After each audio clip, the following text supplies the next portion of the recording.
Chaque jour, retrouvez les 4 programmes Fréquence Évasion Radio et Monte Carlo Azur en live. Des podcasts gratuits, des infos concernant vos émissions préférées sur les sites de fréquenceévasion.com et montecarloazur.com. YouTube est un complément des programmes de Fréquence Évasion avec plus de 500 vidéos à votre disposition. Bonne journée sur Fréquence Évasion, la radio d'expression.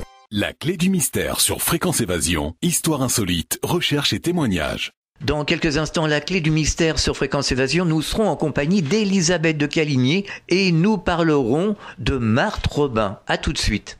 Réactualisez régulièrement toutes vos applications iPhone et Android sur les sites de Fréquence Évasion Radio et Monte Carlo Azur, fréquenceévasion.com, fréquenceévasion2.com et montecarloazur.com. Fréquence Évasion. Fréquence Évasion. La clé du mystère sur Fréquence Évasion, recherche et témoignages. Elisabeth, bonjour. Oui, bonjour Alain. Elle est en forme ? En forme, oui, elle fait ce qu'elle peut avec le temps qu'il fait. Elle survit aux microbes ambiants qui commencent à se développer en vue de l'hiver. Ah oui, il y en a beaucoup de microbes. Bon, ça va. Alors, pour ce nouveau numéro, eh bien, nous allons parler de Marthe Robin, qui est une mystique française, née le 13 mars 1902 à Châteauneuf de Galore, c'est dans la Drôme. Et vous allez nous raconter son histoire, Elisabeth. La vie de Marthe Robin est riche. Il y a toute cette partie de vie qui est son enfance et le début de ce qui va être les signes, les stigmates de sa vie mystique. Son évolution spirituelle évidemment, et puis la première chose que vous m'avez dite tout à l'heure, c'est qu'elle était née effectivement le 13 mars 1902. Alors elle est née en 1902 effectivement dans une ferme qui était celle de ses parents, dans un petit village qui est celui de Châteauneuf de Galore. Alors où est-ce que ça se trouve ? Ça se trouve dans la Drôme, entre Lyon et Valence. Et avant elle sont nées 5 filles et un frère. Le père de Marthe Robin est un agriculteur. Il est propriétaire d'une petite exploitation de 13 hectares. La famille Robin n'est pas riche, non. Ils vivent un peu à l'étroit, mais financièrement, on s'en sort comme on peut. Et on ne peut pas dire que ce soit des gens pauvres non plus, même s'ils ne roulent pas sur l'or. Leur milieu n'est pas cultivé, un peu frustre même, mais tous les enfants iront à l'école primaire. Car il est important pour la famille Robin, et à cette époque aussi, même dans les milieux ruraux, que les enfants savent lire et écrire. Sans être particulièrement religieux, les parents Robin souhaitent quand même que leur progéniture ait une bonne éducation chrétienne. Et c'est pas si évident que ça, parce que dans la vallée de Galore, il s'est passé quelque chose de particulier. Elle est devenue profondément anticléricale sous la Troisième République. On peut dire que la calotte n'est pas en odeur de sainteté et il y a même un groupe anti-chrétien extrêmement virulent qui tente de contrôler les populations villageoises qui s'y installées dans cette région de Châteauneuf de Galore. Il y aura même d'ailleurs une loge maçonnique qui verra le jour à Châteauneuf même et qui influence on ne peut plus à ce moment-là la vie locale et la vie politique locale. Alors on ne se bouscule plus à l'église pour assister à la messe du dimanche, on fait quand même les baptêmes à l'église, les mariages et les enterrements, mais ça ne va pas plus loin. Marthe dira plus tard d'ailleurs avoir subi cette pression et avoir été souvent ébranlée par différentes choses qui la choquaient, et notamment par un incident qu'elle a vécu elle-même, violent, quand elle était petite fille. Elle était alors âgée de 7-8 ans et elle se rendait à son cours d'éducation religieuse. Donc elle avait son livre de catéchisme, marchait sur un trottoir de la petite ville, son livre de catéchisme à la main, et quelqu'un s'est jeté sur elle, un adulte, pour lui arracher des mains, lui déchirer et le mettre dans le caniveau. D'abord elle a eu peur, la gamine, et puis surtout ça l'a marquée parce qu'elle n'a pas compris. Et elle a ramassé ces morceaux de livres de catéchisme qu'elle a gardés, dira-t-elle plus tard, comme des reliques dans sa chambre. Alors, le père de Marthe s'appelle Joseph, et c'est un homme bon, mais assez autoritaire. Et à un moment, vous allez le voir, il va pas être très commode avec Marthe, quand elle va commencer à baisser, on peut dire, physiquement, et Dieu sait dans quel état elle va se retrouver à la fin. Il va pas toujours être facile, mais il redeviendra bon, disons, sur la fin. Mais à un moment, ça sera compliqué. Sa maman, elle, par contre, Amélie Célestine, est une femme chaleureuse. Elle ouvre sa maison à tout le monde, elle est accueillante. Enfin, c'est une femme qu'on apprécie beaucoup. Mais il va courir une vilaine rumeur concernant Amélie Célestine. Il se dit qu'elle aurait eu une brève liaison avec un ouvrier de ferme, pour lequel elle aurait eu un coup de foudre, réciproque d'ailleurs, et que c'est du fruit de ses amours que Marthe Robin serait née. Elle dira plus tard elle-même qu'elle en était persuadée. Donc effectivement, ça fait une petite tâche dans la famille, si vous voulez. Toujours est-il que Joseph ne fera pas de différence entre ses différents enfants. Il va évidemment reconnaître Marthe et l'aimer beaucoup, et il va quand même l'aider quand la situation deviendra difficile pour elle. Mmh. La vie de Marthe, elle est simple au départ. C'est une vie de petite campagnarde. Elle est proche de la nature et des animaux. Elle aime gambader à droite et à gauche. Mais il va y avoir un drame qui va la marquer alors qu'elle est toute petite. Elle n'a que 1 an. Et elle est déjà très éveillée comme enfant et très attachée à un grand-père. Toute la famille Robin habite à peu près au même endroit. Et voilà qu'une fièvre de typhoïde va décimer la vallée de Galore. Et le grand-père va décéder, ainsi que sa grande sœur qui s'appelait Clémence. Et elle-même va être atteinte, alors on la croit perdue, mais au bout de 2 mois, elle va finir par se rétablir, mais elle restera fragile, de santé toute sa vie, et surtout pendant son enfance. Elle va contracter à partir de ce moment-là toutes les maladies qui passent, et Dieu sait s'il y en aura, elle n'est pas sympathique. Et c'est d'ailleurs pourquoi elle ne pourra pas passer son certificat d'études, ce qui sera très cruel pour elle, parce qu'elle travaillait bien à l'école, et elle aimait bien avoir de la reconnaissance. Et pour elle, passer le certificat d'études, ça aurait été une reconnaissance de tous ses efforts. Hélas, elle ne pourra pas le passer.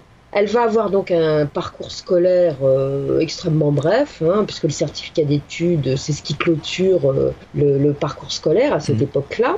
Et après cela, on va l'envoyer dans les champs pour garder les chèvres et procéder à la traite. Ça l'enchante. Elle adore les animaux, comme je vous l'ai dit tout à l'heure. Donc elle est heureuse. Et puis on va lui apprendre aussi à broder et à coudre. Alors faut savoir que dans les milieux ruraux à cette époque-là, on s'occupe, on n'a pas la télévision, donc les soirées d'hiver sont longues, et on s'occupe à la broderie et à la couture. Et quand on se débrouille bien, ces broderies peuvent être vendues à l'extérieur, ce qui permet d'arrondir les fins de mois. Et on reconnaît à Marthe des doigts extrêmement habiles et une grande finesse de travail. Donc c'est apprécié, et le travail qu'elle fournit rapporte un petit peu, mais vraiment un tout petit peu d'argent. Et surtout, ça a un avantage, ces moments. C'est qu'elle peut prier. Elle fait ses broderies et ses coutures dans le silence. Et ça la rend heureuse. Elle se sent ouverte à quelque chose de bien particulier qu'elle n'a pas encore défini.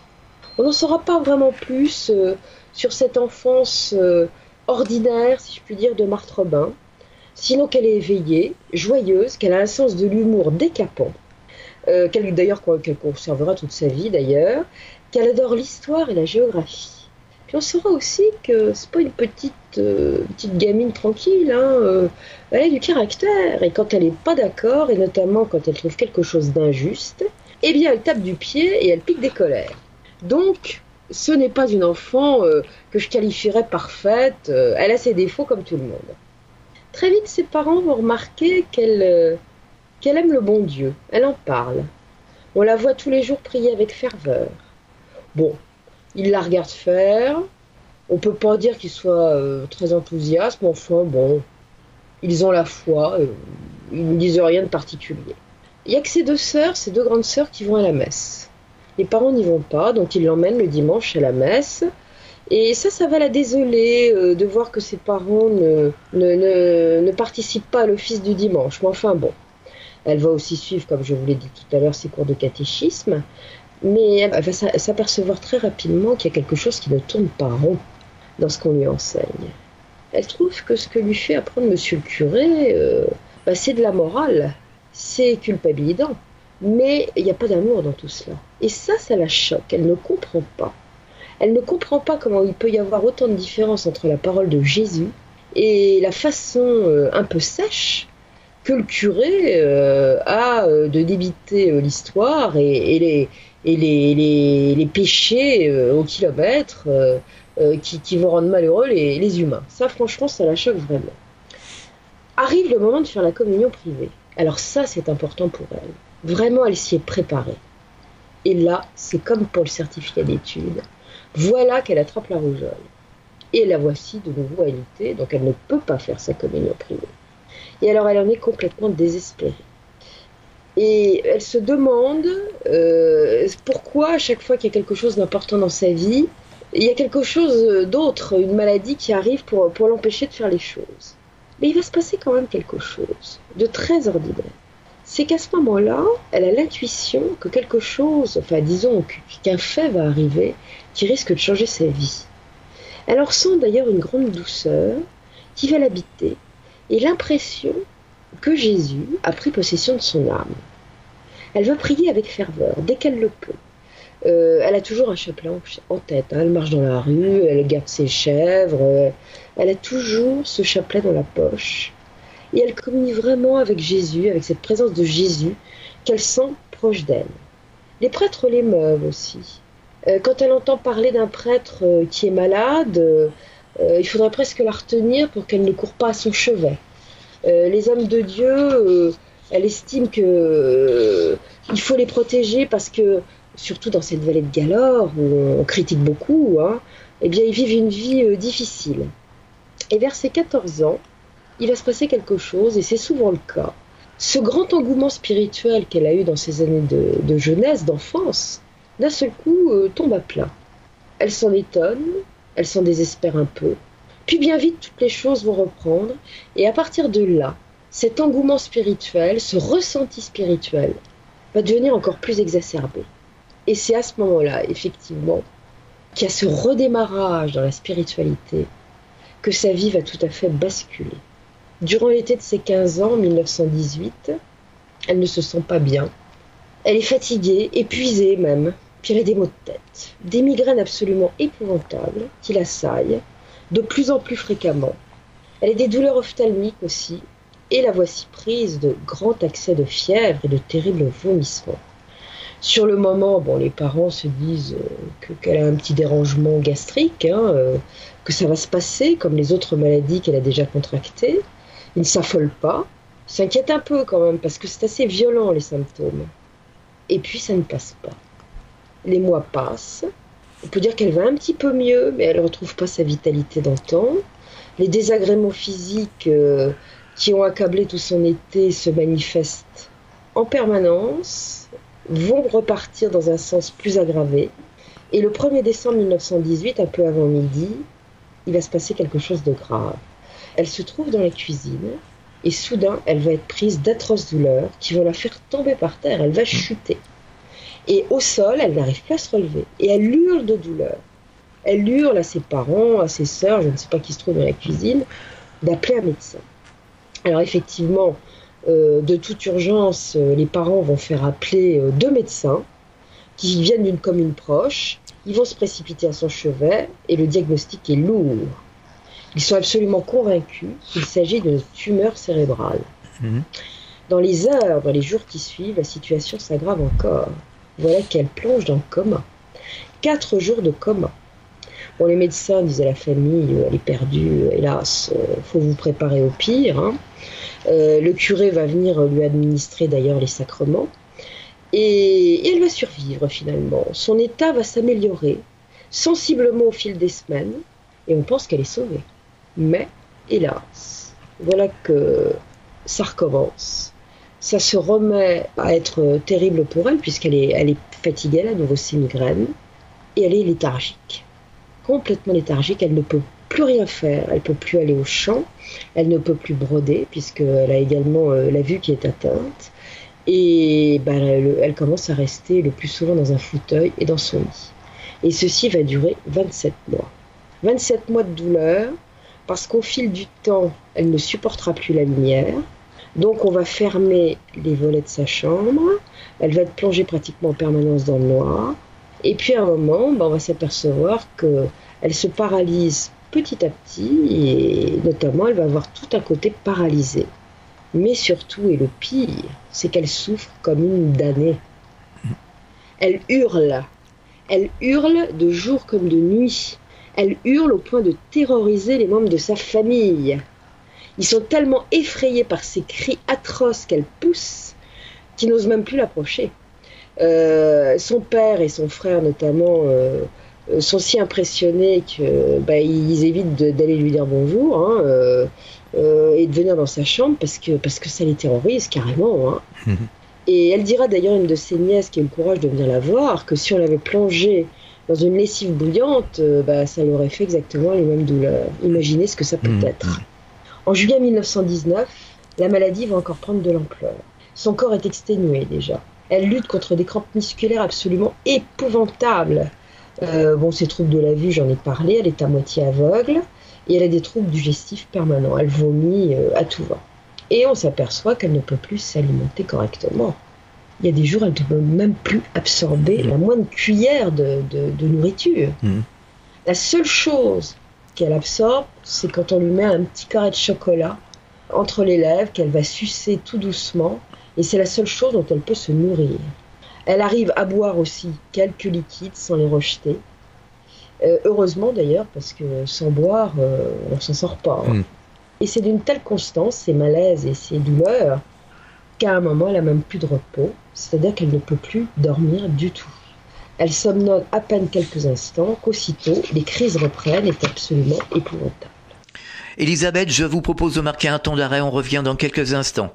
Chaque jour, sur Fréquence Évasion Radio, recherche, ovni, paranormal, faits de société, protection de l'environnement et les rendez-vous avec vos stars préférées dans Paroles de Stars. Fréquence Évasion, c'est également la voix des sudistes en Principauté de Monaco et dans le Grand Sud. Fréquence Évasion Radio, dites-nous tout.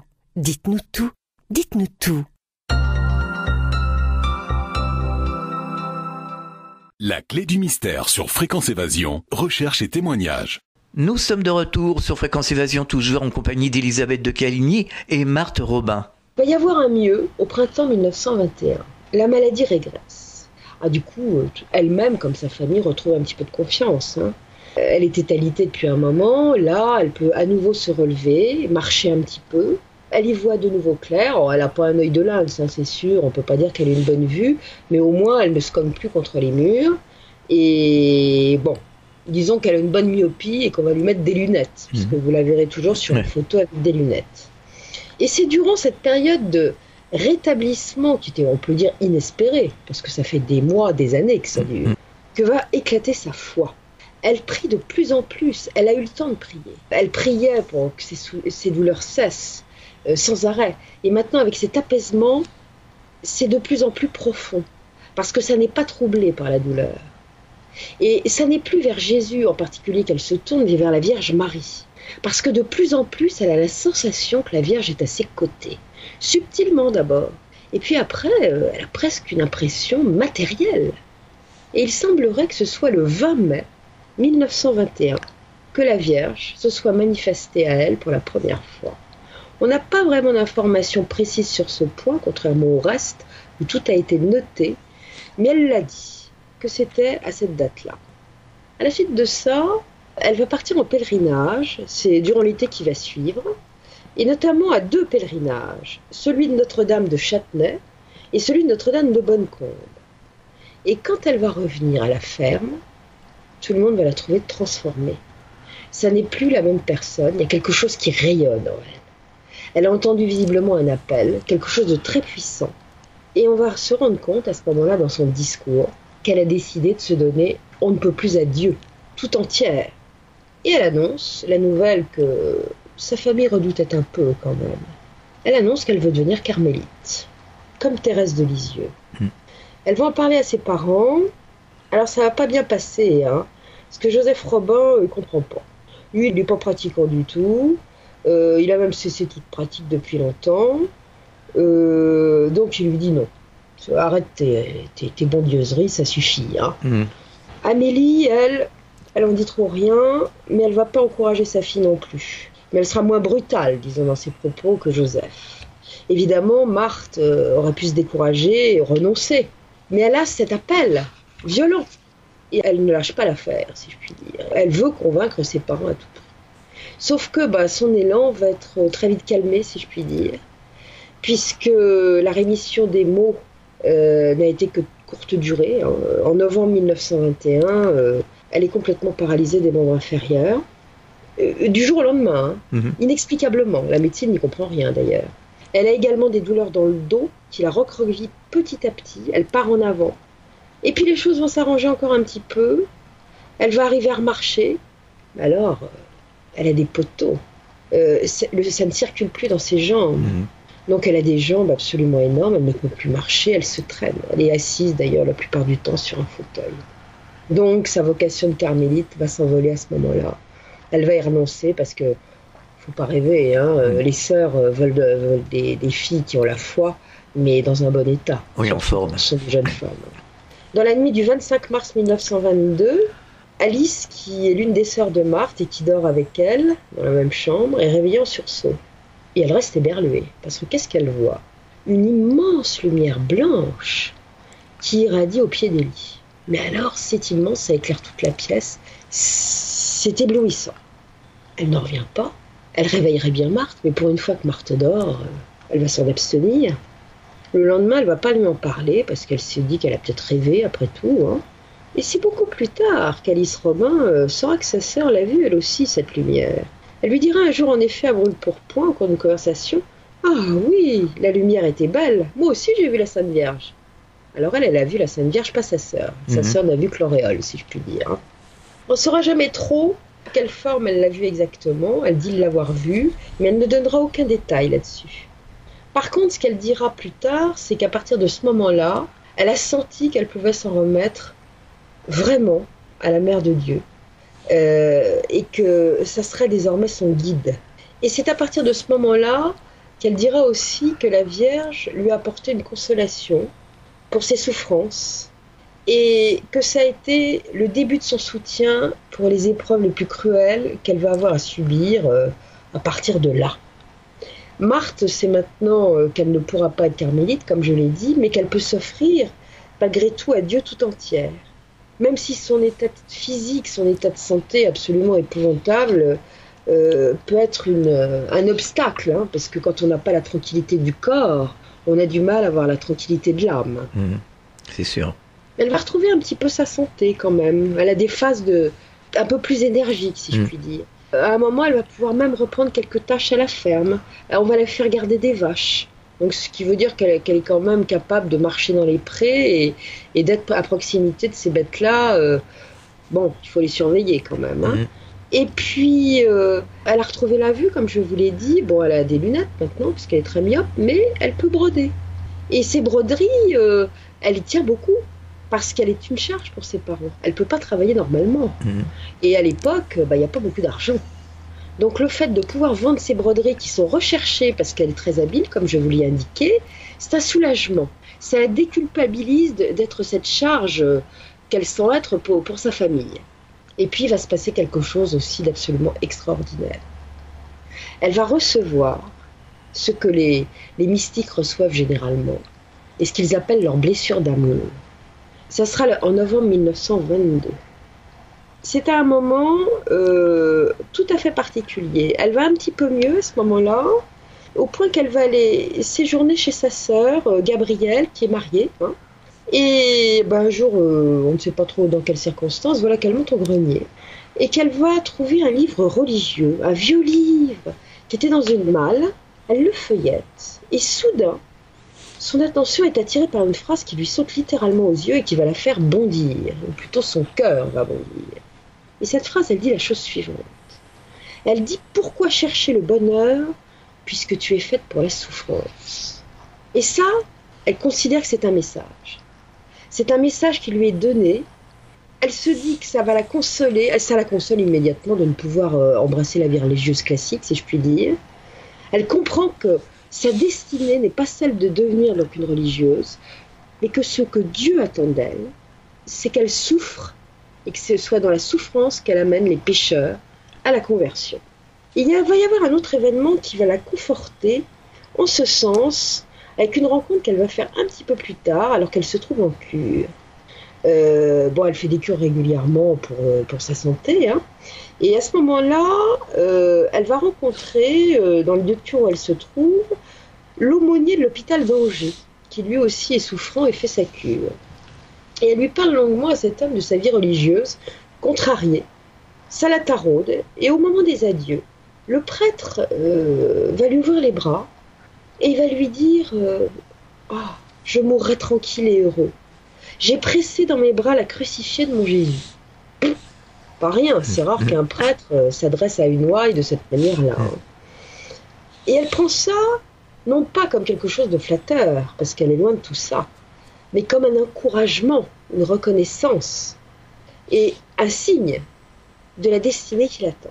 Maintenant, elle sait que cette souffrance qui l'accable depuis si longtemps, eh bien, c'est son chemin à elle. C'est là-dessus qu'il faudra qu'elle s'appuie pour avancer et accomplir sa mission. Elle sait que le chemin sera encore plus dur, qu'il lui faudra un courage épouvantable, énorme, monstrueux pour l'affronter. Mais elle sait qu'elle trouvera ce courage et qu'elle pourra faire ce qu'elle a à faire. Elle sait que sa voie mystique est toute tracée. Son état va demeurer stationnaire, on peut dire, jusqu'à l'année 1923. Elle fait de temps en temps des cures de bains de résineux qui aident beaucoup à des épisodes de guérison. À un moment, elle va même penser qu'elle va guérir. Bon, évidemment, par rapport à ce qu'elle se disait de sa vie mystique qui était basée sur la souffrance, c'est une surprise, mais en même temps, c'est un immense soulagement que de ne plus souffrir, puisqu'elle a une souffrance permanente de jour comme de nuit. Hein. Mais ça ne va pas durer très longtemps, cet état stationnaire. Ça va se gâter à nouveau en 1924. Elle est à demi paralysée à nouveau. Elle ne peut plus du tout marcher. C'est son père qui la lève de son lit, qui la porte sur son fauteuil, que l'on place devant la fenêtre de la cuisine pour qu'elle puisse, à travers les volets entrebâillés, voir un petit peu ce qui se passe à l'extérieur, pour qu'elle se sente moins isolée.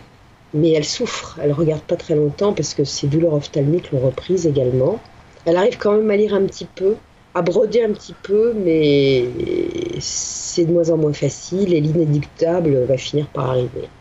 Le 15 octobre 1925, elle va lire au dos d'une image pieuse l'acte d'abandon qui a été écrit par un prêtre. Il s'agit du père Bouchot. Et cette même année, et ça sera un signe pour elle, cela va être la proclamation de la sainteté de Sainte Thérèse de Lisieux. Thérèse de Lisieux qui la fascine tant, qui est un tel modèle pour elle. Elle la vénère vraiment. Elle va même entretenir une relation intime avec Thérèse de Lisieux. Il va y avoir des échanges, si je puis dire, surnaturels.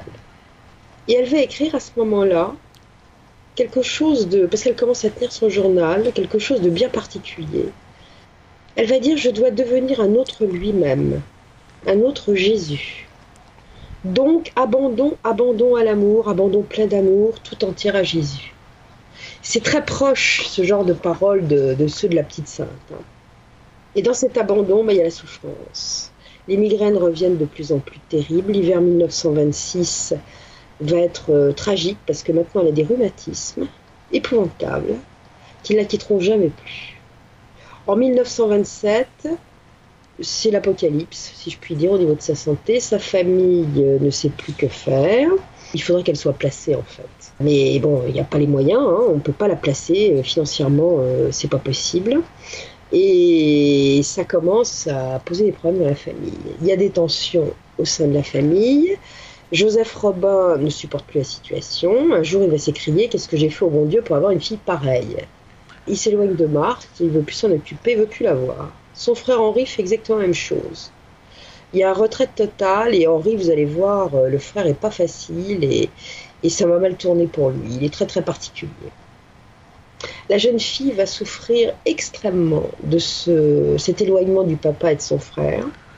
Son indifférence va la blesser et elle va être d'autant plus blessée par un événement tout à fait particulier. Un jour, elle souffre de douleurs dentaires absolument épouvantables. Elle a une infection et son père n'a absolument pas bougé. Elle hurlait, elle demandait du secours. Son père est parti, complètement indifférent. Et ça va être affreux. Ça sera très très mal vécu. Elle apprendra aussi, ou elle l'entendra peut-être de loin, quand des gens demandent des nouvelles d'elle, parce qu'il y a des voisins qui s'interrogent et qui posent des questions. Alors, comment va Marthe ? Lui répond toujours « Oh la Marthe !» et il passe à autre chose et il tourne les talons. Faut pas lui parler de sa fille. Donc ça, elle en est très blessée. Très blessée, parfois elle l'envie, son père, d'avoir le cœur aussi dur. Parce qu'elle, elle ressent tout. Et tout de façon exponentielle. Hein. Et donc, elle se dit, moi je serais plus forte si j'avais un petit peu le caractère de mon père. Mais il n'en est rien.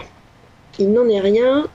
Et c'est dur pour elle parce qu'il va se passer à ce moment-là, à cette période-là, depuis un moment, ça commence à jaser. Ça jase beaucoup à Châteauneuf-de-Galore. Non seulement on ne la plaint pas, la petite Marthe, mais on la juge.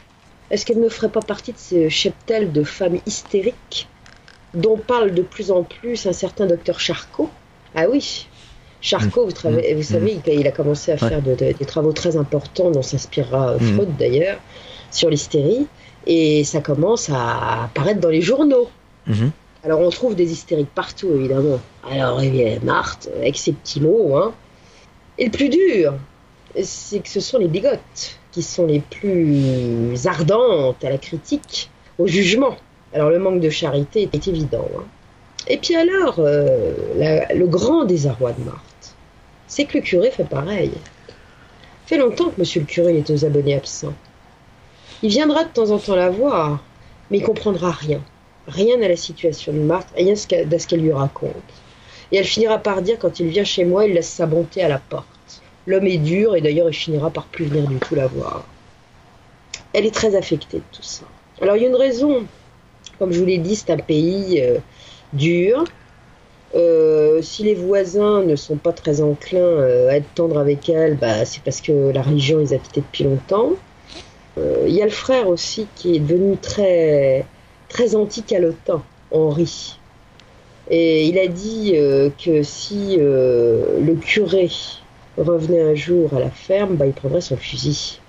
Donc évidemment, c'est pas toujours très facile et ça peut laisser à comprendre que l'abbé, le bon abbé, ne serait-ce que par sa personnalité simple, soit resté un peu distant.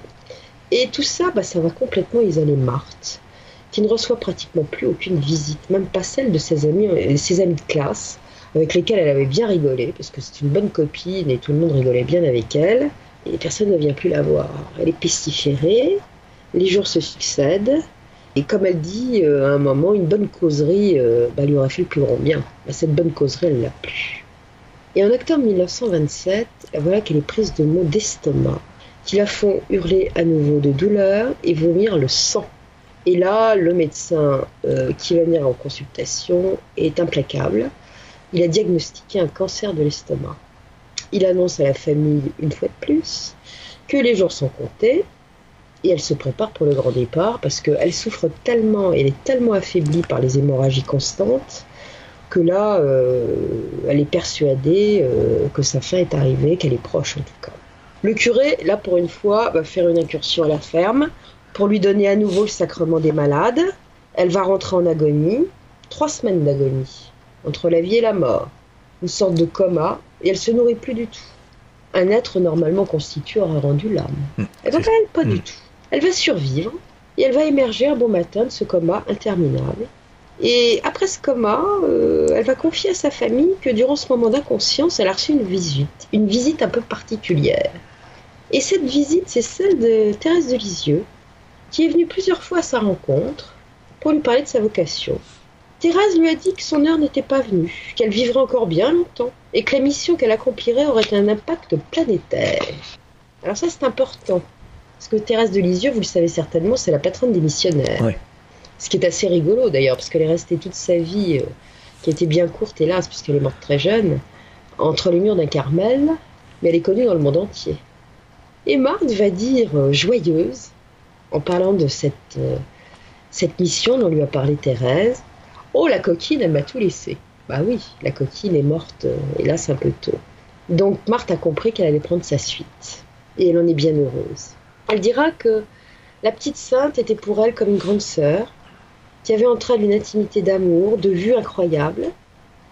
Elle révélera ainsi qu'il lui suffisait d'ouvrir souvent au hasard le journal de sa vie, Histoire d'une âme, vous l'avez peut-être lu, ce livre qui est merveilleux, pour trouver des solutions remplies de lumière. Et elle dira dire que je l'aime tant. Et c'est pourtant pour elle qui m'a fermé les portes du ciel. Elle dit qu'elle était heureuse, prête à partir et que Thérèse l'en a empêchée. Elle écrira aussi dans son journal « Je veux amener beaucoup, beaucoup d'âmes à Jésus. Par mon seul amour et l'offrande entière de ma vie de malade, sans autre volonté que celle de mon Dieu, ou plutôt par ma volonté pleinement unie à celle de mon Dieu. » Elle a un discours très proche de Thérèse. Des années plus tard, elle déclara à propos de cette période de sa vie qu'elle s'est souvent débattue avec Dieu et qu'elle ne souhaite à aucune, de lutter avec Dieu, parce que c'est très difficile. On marque une pause, on revient dans quelques instants. Chaque jour sur Fréquence Évasion Radio, vos rendez-vous quotidiens. Écoutez Fréquence Évasion en téléchargeant l'application iPhone ou Android et retrouvez-nous sur www.fréquenceévasion.com. Infos, chroniques, interviews et détente. Fréquence Évasion Radio, dites-nous tout. Fréquence Évasion. Fréquence Évasion. La clé du mystère sur Fréquence Évasion, recherche et témoignages. Nous sommes de retour sur Fréquence Évasion, toujours en compagnie d'Elisabeth de Caligny et Marthe Robin. En tout cas, en 1927, elle a compris que sa voie est toute tracée, qu'elle connaît sa mission. Elle en ressort transformée. Sa vie semble simplifiée, du moins en apparence, pour elle. Elle n'est plus dans l'interrogation. Elle est tournée vers l'essentiel. Et elle commence à réfléchir à l'immense tâche qu'elle devra accomplir. Et elle a trouvé une aide spirituelle. L'abbé Faure, le curé de Châteauneuf, qui lui avait tourné le dos, d'un seul coup la regarde à nouveau. Il va venir souvent la voir. Il va être un véritable soutien spirituel. Ça relève du miracle, parce que depuis un moment, c'était fini. Il comprend pas tout, faut quand même le dire. Il comprend pas bien ce qu'elle vit. Il se méfie aussi des phénomènes surnaturels, parce qu'elle a commencé à lui en parler. Vous savez que l'Église a un petit peu de mal avec ça. Donc, il n'est pas préparé du tout à ça. C'est pas toutes ces ouailles qui sont atteintes de ce genre de choses. Donc, il a du mal. Mais il sait il le sent qu'elle est sincère et qu'elle ne raconte pas d'histoire. Et 1928 va être une année décisive. Décisive parce que là, elle va repiquer, si je puis dire, dans un état léthargique, tout en ayant sa tête. Et elle va se coucher pour ne jamais plus, vous m'entendez bien, se relever. Sa paralysie des jambes est totale. Et il va se passer un phénomène très particulier. C'est que très vite, ses jambes, les muscles de ses jambes vont s'atrophier, que ses jambes vont se recroqueviller sous elle. Elle a des crises de rhumatisme intenses, des migraines évidemment. Elle souffre le martyre. Ça a atteint des sommets. Elle pensait les avoir atteints, mais non, c'est encore pire. On lui prescrit de la morphine d'ailleurs, de la belladone, de l'eau chloroformée. Ça la soulage un peu, mais pas tout à fait. Elle se gave d'aspirine. Alors, comme elle a déjà des vomissements et des saignements d'estomac, vous imaginez ce que ça donne. Elle ne mange presque plus. D'ailleurs, à chaque fois qu'elle mange quelque chose, elle le rend aussi sec. Donc, c'est absolument épouvantable. Et elle est si mal en point que la nuit, Madame Robin, sa mère, a décidé de ne plus la quitter. Elle dort dans la même chambre que sa fille. Et cette pauvre femme est épuisée, puisque des nuits avec Marthe, c'est pas de tout repos. Et Marthe essaye pourtant de limiter les dégâts et pour ne pas hurler, elle mord ses draps toute la nuit. C'est une année physiquement terrible. Il va y avoir un nouvel événement qui va se produire. À cette époque, les curés de village invitaient parfois dans leurs églises des missionnaires diocésains. Et ces missionnaires avaient une sorte de spécialité, un peu prédicateur, vous voyez, avec des prêches qui réveillent un peu la foi endormie. L'abbé Faure ne va pas faire exception à la règle. Il va inviter un de ses prédicateurs, et même un groupe de prédicateurs. Ce sont les pères capucins de Lyon. Lyon n'est pas très loin, comme je vous l'ai dit. Et ceux-là, ils sont réputés pour avoir la parole percutante. Et leur mission va débuter en novembre 1928 pour s'achever le 2 décembre. Et en général, que font ces moines ? Eh bien, quand ils ont fini leur prêche à l'église, ils vont visiter les familles, et notamment les malades, ceux qui ne peuvent pas se déplacer. Et c'est ainsi que Marthe Robin va voir arriver dans sa chambre le père Marie Bernard, qui est accompagné d'un autre moine. Et ceux-là vont avoir un tête-à-tête assez long avec Marthe, qui va en ressortir transformé. Le père Marie Bernard aussi va être très impressionné. Il a dû avoir le récit complet des grâces mystiques de la petite jeune femme. Des confidences qu'elle n'a fait à personne, même pas à l'abbé Faure, dont elle avait bien compris qu'il était plein de bonne volonté, mais qu'il n'était pas à même de les comprendre. On se demande si c'est pas lui qui lui a dit à un moment de la conversation de suivre les pas de saint François d'Assise et comme lui, de se laisser envahir par Jésus.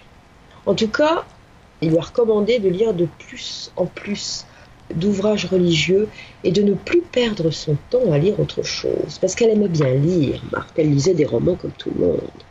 Et après cette entrevue avec Marthe Robin, le bon moine va s'empresser d'aller voir l'abbé Faure et d'aller lui déclarer que Marthe Robin est digne de confiance, que lui-même s'en porte garant.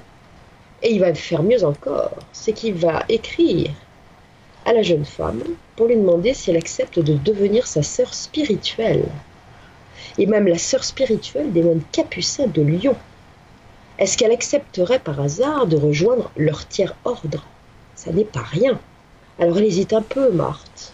Elle ne sait pas de quoi il s'agit. Alors le bon père explique, il insiste, et elle va accepter. Et c'est durant la nuit suivante, parce que ça va se passer dans la nuit du 3 au 4 décembre, que va se produire un événement marquant. Elle va voir Jésus. Il va lui apparaître. Il va lui apporter du réconfort. Et il va lui poser 3 questions. Enfin, la même question par 3 fois. Il va lui demander si elle consent à souffrir pour la conversion des pécheurs. À chaque fois, elle dit oui, bien sûr. Et à chaque fois qu'elle dit oui, elle reçoit comme un coup de glaive au cœur. Ça, c'est souvent qu'on a vu ça chez les mystiques. Et ça va être à la fois douloureux, évidemment, sur le coup, mais c'est une grâce énorme. Marthe est bouleversée, elle est remplie d'une joie indicible. Elle va écrire une lettre très émouvante le 16 décembre 1928 à l'abbé Faure et elle lui demande de devenir son directeur spirituel car elle estime maintenant qu'elle a besoin d'être dirigée spirituellement. Il accepte et cette lettre de Marthe, l'abbé Faure va la garder. Il va la garder dans son missel et après son décès, on la retrouvera. Il gardera toujours au fond de ce missel cette demande qui pour lui est une forme de grâce de la part de la petite Marthe Robin. Et l'abbé Faure va mettre tout son cœur et sa bonne volonté pour accomplir le rôle et la mission dont elle l'a chargé. Et ça va être le début d'une longue et très belle amitié, toute simple, naturelle, intime même. Et la vie de souffrance continue. Mais elle est portée. Et le 2 février 1929, c'est le coup de grâce. Elle était déjà paralysée des membres inférieurs. Voilà que maintenant, elle est tétraplégique. Elle ne peut plus bouger du tout. Et son corps est malmené par des secousses et des contractures musculaires qu'elle ne peut absolument pas maîtriser. Vous voyez ce que ça commence à devenir. Hein. C'est un supplice. Ses mains sont atteintes aussi. Elle avait déjà les jambes recroquevillées sous le corps. Mais le coup des mains, ça va rester quand même de courte durée. Elle va pouvoir retrouver l'usage de ses mains. La veille de l'ascension de l'année 29, Jésus va lui réapparaître pour lui demander si elle veut s'en aller au ciel tout de suite ou est-ce qu'elle peut, si elle le veut, rester plus longtemps sur Terre pour continuer de sauver les âmes. Il a quand même pitié d'elle, semble-t-il.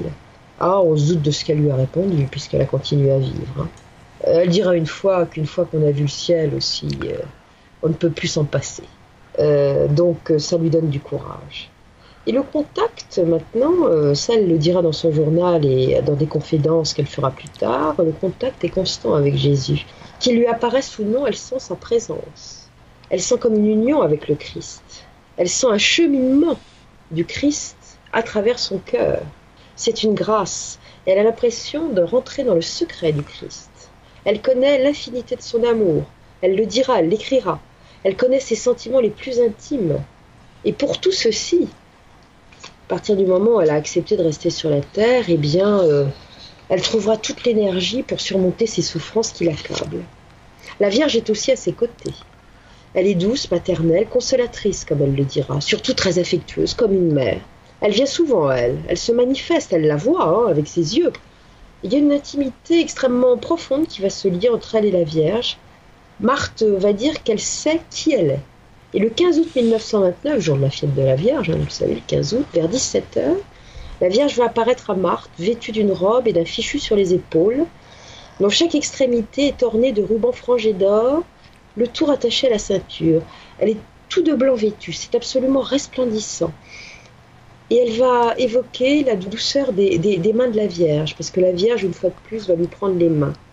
Ses mains qui sont inertes, parce qu'elle est paralysée de ses mains, et la Vierge, avec ses mains inertes, va les soulever pour lui faire un lent signe de croix. La Vierge materne Marthe comme une petite enfant. Elle lui dira, elle le dira. Elle lui offre des caresses, des conseils, elle l'éduque aussi.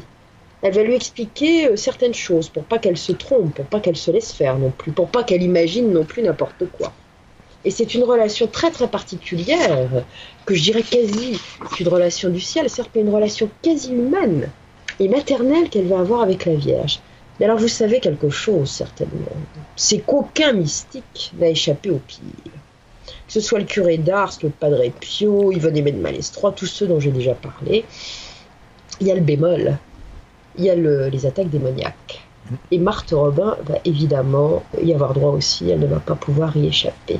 Elle l'écrira dans son journal, une attaque survenue le 27 février 1930. Le démon ricane lugubrement à mes oreilles, me répétant sans trêve ni repos des propos infâmes.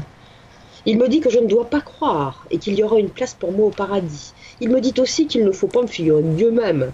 Il m'attaque aussi par la soif, en me faisant éprouver des soifs cruelles et excessives, et ça m'est un combat très pénible. Le père Fort rapportera qu'à cette époque-là, effectivement, il s'est rendu compte que Marthe Robin avait 2 dents cassées. Et quand il lui a demandé qu'est-ce qui se passait, elle lui a dit « Mais j'ai été battue, le malin m'a battue. Il m'a giflé violemment et il m'a traité de maudite et d'accablée. Il lui fait des reproches, mais enfin il lui a tapé dessus. Hein. Remarquez, vous me direz que c'est mieux que Yvonne Aimée de Malestroit qui l'avait fichu par 2 fois par la fenêtre. Hein. Ouais. Parce qu'elle était quand même tombée de je ne sais plus combien d'étages quand elle était à de Versailles. Bon. Elle n'était pas paralysée, elle, mais quand même. Donc combat frontal aussi pour Marthe Robin avec le démon. Mais elle a des consolations. Et la consolation, c'est la communion. Chaque semaine, le père Fort se déplace jusqu'à la ferme des Robins pour donner la communion à Marthe. Et là, elle ressent une joie immense. C'est l'union absolue avec Dieu. Elle écrira ainsi dans son journal le 9 février 1930. « Dès la présence de Jésus hostie dans mon cœur, mon âme fut accablée sous l'excès de bonheur et de la joie. » Et voilà désormais que, depuis qu'elle prend cette communion régulièrement, eh bien, de surprenants phénomènes vont se manifester. Ce sont les 3 personnes divines. Dans l'ordre, il y a le Fils, le Père et l'Esprit Saint. Le curé Fort l'entend parler de ça, et cette Trinité, ça lui échappe un peu. Il ne comprend pas très bien ce qu'elle veut dire, comment elle peut voir le Père, le Fils et le Saint-Esprit. Hein Ça le dépasse. Et Marthe, ça la déconcerte. Elle essaye d'expliquer, mais il ne comprend pas. Alors, c'est cette incompréhension de la part de son directeur spirituel, ça l'angoisse. Elle n'a plus de repères. Elle a parfois un doute. Voilà. Et ça va certainement la rendre malade, encore un peu plus. Parce qu'à ce moment-là, elle va se murer dans une forme de tristesse et elle ne peut plus manger ni boire. C'est à partir de là qu'elle ne pourra plus rien absorber. Il y a des douleurs absolument intolérables et elle dit que sans le soutien de Jésus, elle ne pourrait plus supporter tout ça. Alors la moindre tâche, c'est même plus en rêve. Elle est une grabataire momifiée sur son lit de douleur. Elle essaye de ne pas se décourager parce qu'elle sait qu'elle a cette mission à accomplir, mais elle dit que c'est un sanglant renoncement pour elle. Elle admet que son corps lâche prise, la fait souffrir, mais qu'en contrepartie, le développement spirituel se fait de plus en plus. Elle ne se résigne pas non plus à la dépendance totale, et elle fait des efforts incroyables pour organiser l'univers de sa chambre, parce qu'elle a compris qu'elle ne reverrait jamais plus autre chose que les 4 murs de sa chambre. Alors, malgré cette paralysie des bras, elle essaie quand même de trouver un petit peu de force pour les bouger un peu. Elle arrive à tordre son corps pour aller satisfaire ses besoins intimes. Elle rampe, elle ne veut pas qu'on l'aide pour ça. Ça ne durera pas longtemps parce qu'après elle ne pourra plus se passer d'aide. Elle essaye encore d'écrire, mais comme ses mains ne marchent plus, elle écrit avec un crayon entre les lèvres. Et puis elle sent que les sens s'amenuisent. Pas tous. Il y en a d'autres qui se développent. Si le sens du toucher est parti, l'ouïe et l'odorat sont particulièrement développés. Et on a compris qu'elle adorerait certaines odeurs, notamment celles des pommes, des fraises, des pêches, du citron. Donc on va s'arranger toujours pour qu'il y en ait près de sa table de nuit pour qu'elle puisse renifler cette odeur qui la réjouit. Elle adore l'odeur des fleurs aussi, alors il y aura des bouquets. Mais il faut mettre les bouquets à distance parce que l'odeur des fleurs est un peu trop intense, ça la rend malade. Elle adore la musique et le chant. Et souvent, il y a des enfants de l'école qui viendront jusqu'à la ferme pour chanter pour elle. Et elle dit que cette oreille exercée, cette ouïe qui est devenue fine, lui permet de deviner l'âme des gens. Et ce développement va se faire de plus en plus de l'ouïe, puisque elle ne voit déjà très mal, mais là, à nouveau, elle redevient aveugle. Et comme je vous l'ai dit tout à l'heure, le père Fort a du mal à suivre sa protégée. Et il va y avoir des prêtres. Alors, est-ce que c'est lui qui les a amenés vers elle ou sont-ils venus spontanément parce qu'on a entendu parler de Marthe ? En tout cas, il y a des prêtres qui vont venir visiter Marthe. Et parmi eux, il y a un abbé qui s'appelle l'abbé Beton, qui est prof de philo et passionné de théologie mystique. Et celui-là va dire que la première fois qu'il a vu Marthe, il s'est senti tout petit. C'est quand même incroyable. Et lui va grandement l'aider dans la compréhension des phénomènes qu'elle vit. Il va tout lui expliquer, les différents types de visions qu'elle développe, intellectuelles, imaginatives ou sensibles. Et ça, c'est immensément précieux pour Marthe. Enfin, quelqu'un qui la comprend, qui lui explique, qui va pouvoir l'aider à relativiser les phénomènes qu'elle vit, parce qu'elle ne sait pas trop. Ça va l'empêcher de s'engager sur des chemins de traverse aussi. Il va y avoir un jésuite qui va venir la visiter. Il s'agit du père Albert Valensin, qui est l'une des grandes figures de la Compagnie de Jésus. Et le père Marie-Bernard, qui avait été l'un des premiers à la visiter, à l'éclairer, va se retirer à ce moment. Il était venu en 1930, vous vous souvenez, c'était un des missionnaires. Et celui-là, alors que d'autres prêtres arrivent, il a pris peur. Tous les phénomènes que Marthe développe, ça lui a fait peur, on ne le voit plus. Elisabeth, je vous propose de marquer un temps d'arrêt, on revient dans quelques instants. Réactualisez régulièrement toutes vos applications iPhone et Android sur les sites de Fréquence Évasion Radio et Monte Carlo Azur, fréquenceévasion.com, fréquenceévasion2.com et montecarloazur.com. Fréquence Évasion. Fréquence Évasion. La clé du mystère sur Fréquence Évasion, recherche et témoignages. Nous sommes de retour sur Fréquence Évasion, toujours en compagnie d'Elisabeth de Caligny et Marthe Robin. Il va y avoir aussi quelqu'un d'important, spécialiste du sujet, qui va venir voir Marthe et qui va s'intéresser à elle. Il s'agit de Monseigneur Sodreau. Et Monseigneur Sodreau, il va quand même demander aux capucins, donc le père Bernard, Marie Bernard, d'aller prendre une photo de Marthe, parce qu'il voudrait voir la tête qu'elle a. Et le capucin va repartir la voir, un peu inquiet, il va prendre cette série de photos. Et il va montrer les photos à Marthe une fois développées, et il va lui dire est-ce qu'il y a une photo qui vous plaît en particulier, que vous préférez que je donne à Monseigneur Sodreau. Elle va choisir une photo en lui disant qu'elle choisit celle-là parce que c'est là où elle se trouve la moins laide. Et là, le capucin va avoir une réaction absolument sidérante. Il va s'en offusquer. Et il va expliquer qu'il le trouve absolument monstrueux, la remarque de Marthe Robin. Pour lui, c'est le summum du péché d'orgueil. Et à partir de là, il va se retourner contre elle et émettre désormais systématiquement des jugements très négatifs sur sa personne. Et ça, on l'a déjà vu dans d'autres cheminements, notamment celui d'Yvonne Aimée de Malestroit, qui a eu droit à ce genre de traitement. C'est-à-dire qu'à un moment, des gens qui ont soutenu ces grandes mystiques se retournent contre elles et les accablent. Et c'est exactement ce qui va arriver à Marthe Robin. Et ça va être terrible pour elle. Elle va se plonger dans un profond mutisme durant les mois d'octobre et novembre 1930, parce qu'en plus des paroles qu'il a prononcées directement, il va lui écrire pour lui dire des choses très accusatrices. Et ça la bouleverse complètement. Mais enfin, elle a quand même ses autres prêtres qui viennent la voir, qui s'occupent d'elle, qui correspondent avec elle. Et dès 1930, elle a suivi leurs conseils. Elle se plonge dans les lectures religieuses. Elle se fait lire le plus souvent ses lectures religieuses, puisqu'elle ne voit plus. Et elle va dévorer tout ce qu'il y a de plus intéressant à la bibliothèque paroissiale. Et notamment des ouvrages de théologie. Elle aime bien la vie des saints aussi. Alors celle de Thérèse de Lisieux, n'en parlons pas. Elle lit beaucoup Élisabeth de la Trinité, Thérèse d'Avila, Jean de la Croix, des tas de vies de saints. Et un jour, elle va rencontrer Jean Guiton. Ça, c'est un petit peu plus tard. Et elle dira à Jean Guiton qu'elle n'aime pas lire la vie des saints, car chacun a sa nuance propre, mais qu'elle préfère de beaucoup lire les ouvrages de doctrine parce qu'il n'y a pas d'imitation. Suite à ces lectures, elle va avoir de nombreux échanges avec des prêtres, évidemment. Elle essaye de comprendre à travers tout ce qu'elle lit le sens de ce qu'elle vit, parce que c'est sa recherche personnelle, elle veut trouver ce sens, parce que le plus souvent, vous l'avez compris, elle est un peu perdue.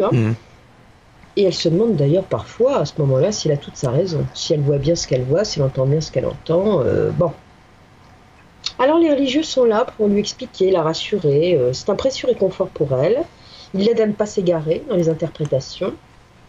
Qu'elle commence, puis elle a des phénomènes de plus en plus intenses. Hein.